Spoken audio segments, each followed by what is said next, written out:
keberhasilan proyek besar bukan hanya ditentukan oleh kekuatan teknis, ya, tetapi oleh kekuatan hubungan dengan masyarakat, dengan pemerintah daerah, dengan aparat penegak hukum, baik kejaksaan, BIN, kemudian TNI, Polri, terus kemudian dengan rekanan kita juga, dan terutama dengan tim kita sendiri.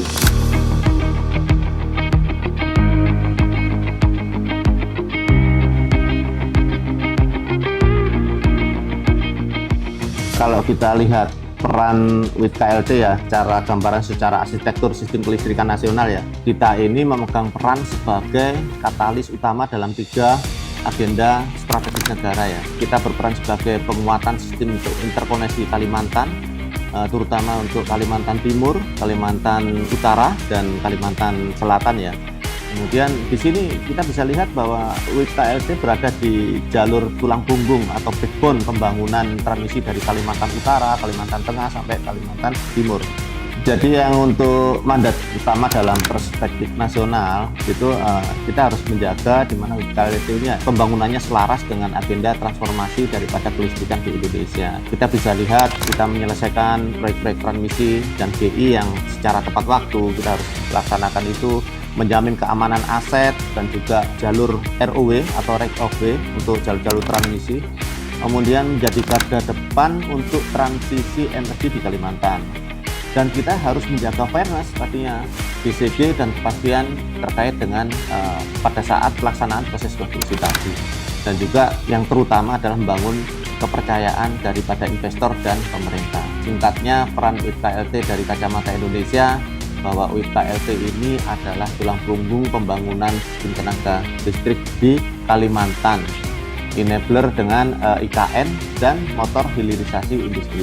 Artinya posisi yang paling berdampak langsung pada daya saing energi Indonesia di masa depan.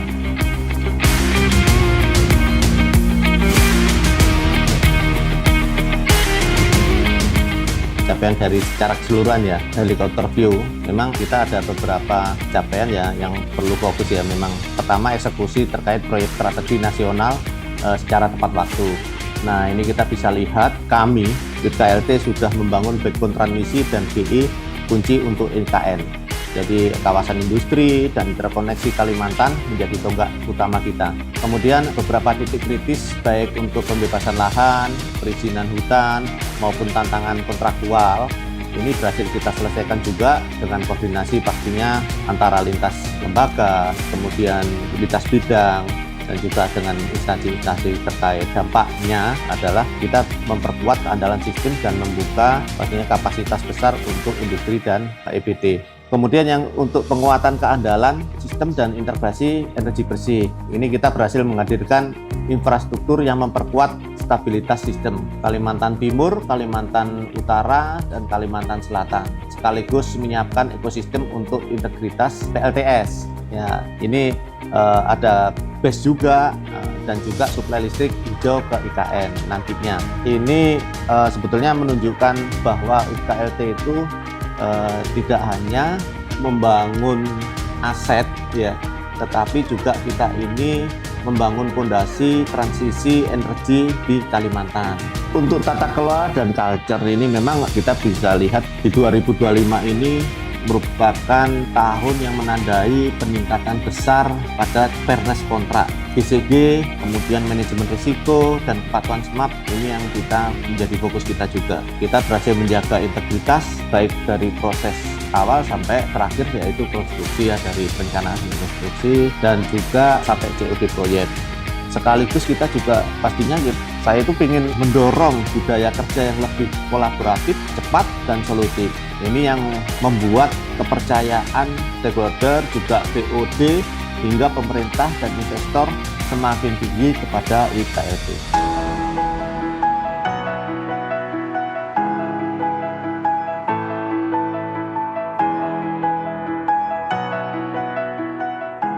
Empat bulan terakhir ya, Agustus, memang kita fokus kemarin untuk menyelesaikan pekerjaan interkoneksi Kaltim Kaltara, yaitu dari Kalisayan Maloy, kemudian redep tali sayan, terus redep selor dan selor bidang palis. Itu yang harus kita selesaikan. Kemudian ada GI Tempadung dan GI Batu Licin, karena memang GI Batu Licin juga menghubungkan ke KTT. Intinya saya sebetulnya menata kembali prioritas dan memastikan semua strategis berada di jalur percepatan. Bukan hanya mengejar penyelesaian fisik, tetapi kami menjaga agar seluruh infrastruktur ini siap beroperasi secara andal dan juga memberikan daya dorong bagi pertumbuhan kelistrikan di Kalimantan.